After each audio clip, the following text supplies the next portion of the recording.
Live from our 7 Tasmania studios, your nightly news with Tom Johnson begins now. Good evening. The state government is in crisis tonight after being plunged into minority rule. In an extraordinary move, backbenchers John Tucker and Lara Alexander have quit the Liberal Party over a lack of transparency around 2 key projects. The defections raising questions about the future of the Macquarie Point Stadium. The impact of a day of high emotion was showing on Lara Alexander. Maybe understand why we're doing what we're doing. It is hard. Yeah.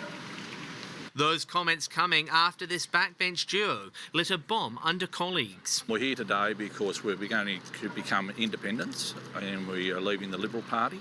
I cannot just stand back quietly in view of this magnitude of debt. Walking away over the lack of transparency around 2 high-profile projects, Mariners Link and the controversial Macquarie Point Stadium. We want to ensure for the Tasmanian taxpayers that this stadium doesn't become a nightmare for them going forward. Where did that come from? Where's the piece of information? When that decision was made? Who participated in that decision? Mr Tucker has been an MP in line since 2019, while Ms Alexander joined last year after a slew of resignations. Both committed to confidence and supply, but want both projects to be thoroughly scrutinised. Goes under the major projects so that Parliament can look at these projects in depth and find out how this stacks up. I've always been open, transparent, consultative with our team. I very much believe in that. Their decision ends a majority government that Peter Gutwein took voters to an early election for. The current Premier putting on a brave face as he walks into the unknown.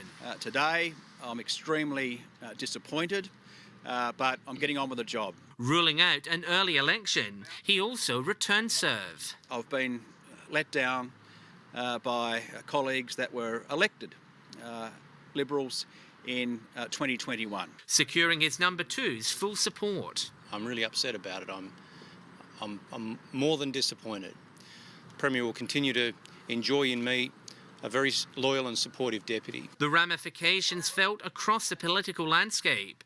Labor wants the Premier to test his support in the lower house. Recall Parliament at the earliest opportunity. The Premier, Jeremy Rockcliffe, should test whether he maintains the confidence of the majority of members. The Greens having no sympathy, calling on the Premier to dump the stadium or at least open the deal up to scrutiny. His backbenchers have decided to walk away and reduce his government to minority.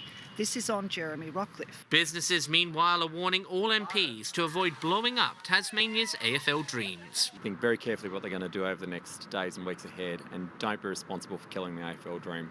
We certainly do not want to kill football. We want to ensure that the AFL does not become a nightmare for the taxpayer.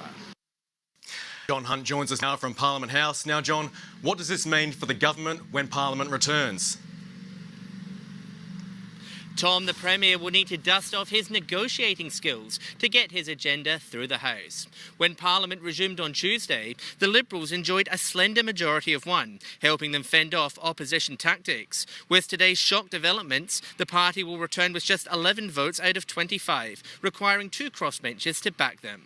The defecting MPs have committed to not bringing down the Premier, but a leading expert says that won't stop other moves to embarrass the government in areas including the upcoming budget and the future of the racing minister. Madeleine Ogilvie might feel a little bit nervous as Minister for Racing now. If the government can no longer protect her fully, that might be a concern.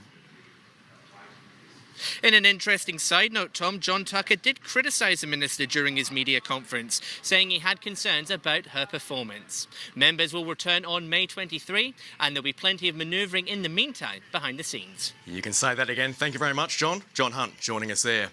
A defrocked Tasmanian priest has been sentenced to 6 years in jail after being convicted of more historical child sexual abuse.